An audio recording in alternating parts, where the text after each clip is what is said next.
Happy Dhanteras everyone. और आज धनतेरस है तो चलिए आज पूजा देखते हैं मैं किस तरह से धनतेरस की पूजा करती हूँ। मैंने चौकी पे लाल कपड़ा बिछा लिया है और अपना एक मैंने सेटअप कर लिया है पूजा करने के लिए और ये मेरे मिट्टी के लक्ष्मी गणेश जी लास्ट ईयर के हैं और ये मेरे जो लक्ष्मी गणेश हैं चांदी के, ये भी मैंने रख लिए हैं।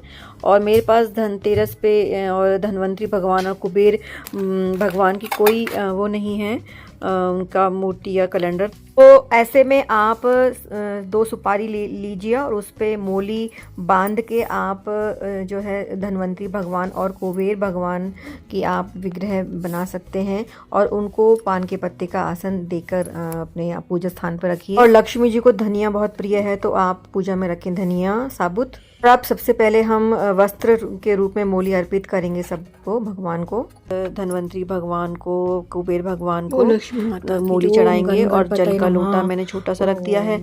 और जो भी आप सामान नया लें उसको अपने रख दें, अपनी धनतेरस की पूजा में ज़रूर रखें जो भी आपने ख़रीदा है दिन में। और अपने लोटे पर भी हम जल के लोटे पर भी कलश पे हम मोली से हम बांधेंगे और तिलक करेंगे और प्रार्थना करते जाएंगे भगवान की। और इस तरह से हम छोटी सी चावल की आसन बना के अपनी पूजा की थाली रखेंगे। और अब हम टीका करेंगे, सबसे पहले गणपति जी को टीका, उसके बाद लक्ष्मी जी को लाल अपने टीका करेंगे। और आप धन्वंतरी भगवान को और कुबेर भगवान को पीले और सफ़ेद चंदन से आप तिलक करें, हल्दी का तिलक ज़रूर लगाएं। तिलक लगाने के बाद अक्षत भगवान को अर्पित करें। और धनतेरस पे नमक, धनिया, झाड़ू ये चीज़ें अच्छा होता है ख़रीदना। लोटे पर भी आप अपना स्वास्तिक बनाएं। और इस दिन जो भी आपने अपना नया सामान ख़रीदा हो ज़रूर रखें धनतेरस की पूजा में। और झाड़ू भी ख़रीदी जाती है धनतेरस पे ज़रूर, और वो भी आप अपनी पूजा में रखें और उसका भी आप पूजन करें झाड़ू का। मैं झाड़ू लेकर नहीं आई हूँ क्योंकि मुझे जिस वक्त झाड़ू की कोई नीड नहीं थी तो मैंने नहीं ली। और सबके फूल चढ़ाएं, लाल फूल लक्ष्मी जी को, और धन्वंतरी भगवान और कुबेर भगवान को सफ़ेद और पीला फूल चढ़ाया जाता है। गणपति जी को भी आप फूल चढ़ाएं। उसके बाद सबको अक्षत चढ़ाएं। बहुत ही सिंपल वे में मैं पूजा करती हूँ धनतेरस पर। और पूजा में आप खील और बताशे ज़रूर रखें क्योंकि शुरुआत हो जाती है दिवाली के पर्व की धनतेरस से। आप पूजा करते करते धन्वंतरी भगवान और कुबेर भगवान के मंत्रों का भी उच्चारण कर सकते हैं। उसके बाद मिठाई का भोग लगाएं, सफ़ेद और पीली मिठाई का भोग लगाया जाता है धन्वंतरी भगवान और कुबेर भगवान को। तो और कोशिश करें कि घर की बनी हुई मिठाई आप रखें पूजा में।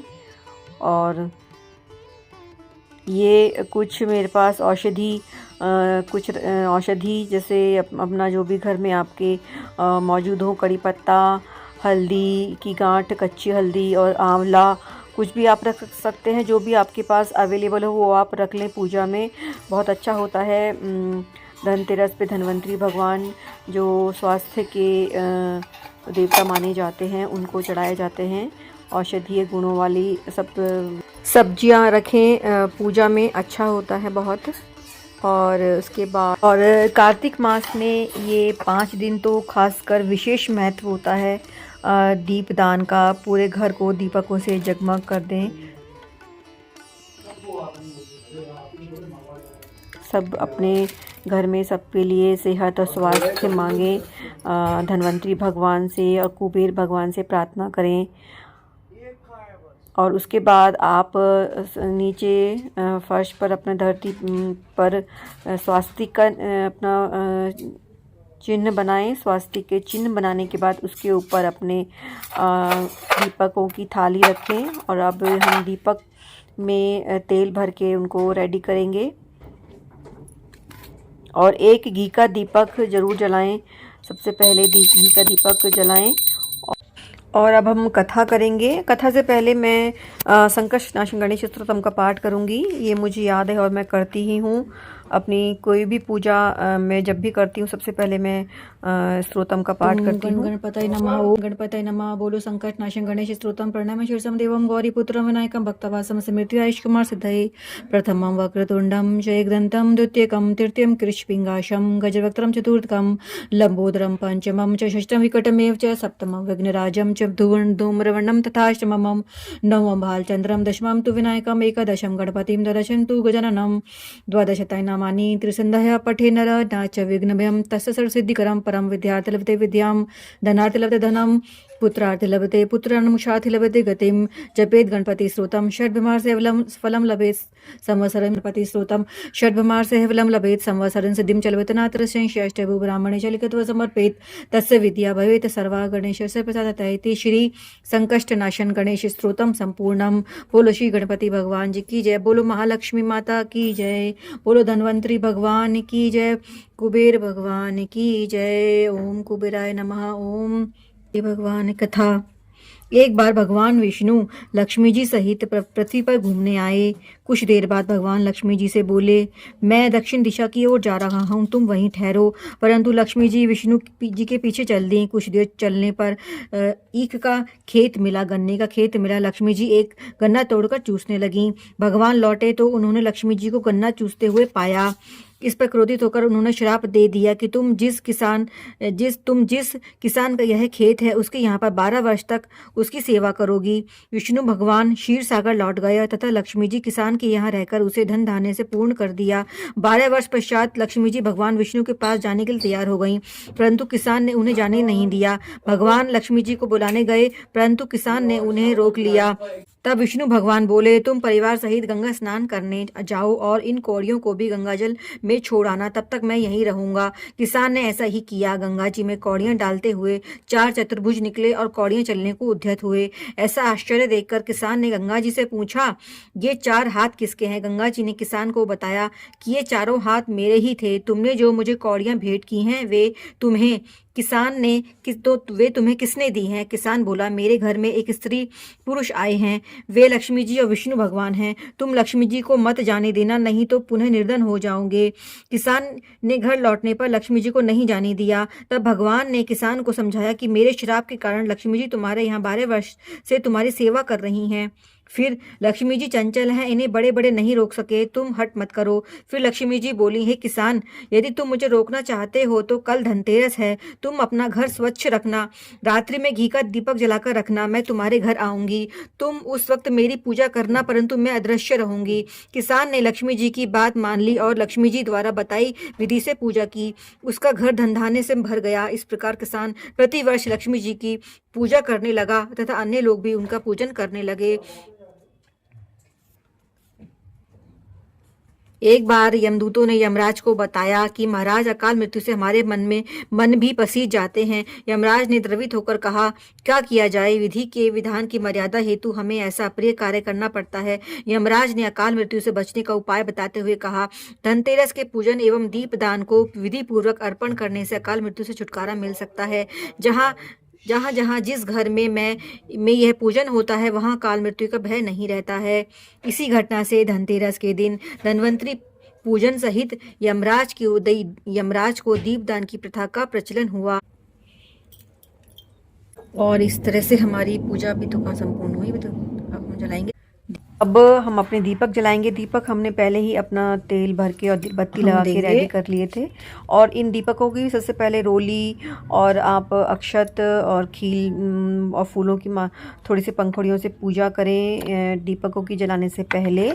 और कुछ लोगों की ये जलाने के बाद पूजा की जाती है, कुछ लोग पहले ही दीपकों की पूजा कर लेते हैं। मैं पहले भी पूजा कर लेती हूँ, बाद में भी मैं जलाने के बाद भी थोड़ी पूजा अपना अक्षत से और ये थोड़ा सा इसको मैं कर लेती हूँ खील से, और बताशों का थोड़ा सा भोग लगा देती हूँ मीठे का। और इस तरह से ये हमारे दीपक जल के रेडी हो गए हैं। और दीपक जलाने के बाद और पूजन करने के बाद अपना कथा भी हमने सुन ली। अब हम करेंगे आरती, गणेश जी की आरती और लक्ष्मी जी की आरती हम लोग करेंगे। जय गणेश जय गणेश जय गणेश देवा, माता जति पार्वती पिता महादेवा, हार चढ़े फूल चढ़े और चढ़े मेवा, लड्डुअन का भोग जय लक्ष्मी माता, तुम बिन यज्ञ न होवे, वस्त्र न कोई पा। धनतेरस की पूजा समाप्त हुई और हमने आरती भी कर ली। और ये जो बड़ा वाला दीपक है ये रात को जलेगा। अपना यम का दीपक रात को जब सभी सदस्य घर के मेंबर्स अपने आ जाते हैं उसके बाद ये रात को मैं जलाती हूँ। और तो अभी पूजा करने के बाद भगवान से आशीर्वाद लेने के बाद सारे घर को अब हम दीपक से रोशन करते हैं। घर के हर जगह, किचन में, हर कमरों में, बच्चों के कमरों में, बाहर बालकनी में, आपकी बाउंड्री में, सब जगह दीपक लगाए जाते हैं। और धनतेरस के दिन से आपका दीपोत्सव का पर्व शुरू होता है और दीपदान किए जाते हैं। खासकर ये पूरे 5 दिन का जो ये पर्व होता है इस दिन तो पूरे अच्छे आप क्वांटिटी में अपना दीपक लगाएं, ज़्यादा ही लगाएं। 13 दीपक तो कहे जाते हैं, आप ज़्यादा भी लगा सकते हैं और जितने बड़ा घर हो उस हिसाब से दीपक ज़्यादा ही लगते हैं। मेरा छोटा सा घर है तो मेरा 13 दीपक मेरा हो जाता है मेरा। और रात को अब हम जला रहे हैं यम का दीपक, चौमुखी दीपक जलाया जाता है। और कुछ लोग ये आटे का भी बना के लगाते हैं, बट हमारे मम्मी शुरू से ही इस तरह से मिट्टी के दीपक में ही लगाती हैं, तो मैं वैसे ही लगा रही हूँ जैसे मेरी मम्मी करती हैं। और इसकी भी हम थोड़ा सा पूजा करेंगे मूली से, अक्षत से और थोड़ा सा मिठाई का भोग लगा के और थोड़ा सा खील जो आप धनतेरस की पूजा में रखी होंगी उन्हीं खील से पूजा कर लें थोड़ी सी। और अब दीपक जल गया है, इसको रख के आते हैं बाहर। कुछ लोग ये दीपक बाहर भी जलाते हैं और कुछ लोग ये अंदर से जला कर ले जाते हैं। अपने घर के जो भी आपकी परंपरा हो उस हिसाब से आप अपना फॉलो करें। पहले ये चावल का आसन देकर अब हम अपना यम का दीपक रख देते हैं। और अब कल है छोटी दिवाली पे, तो आज के लिए बस यहीं पे ख़त्म करते हैं और मिलते हैं अब नेक्स्ट वीडियो में। Tata bye bye.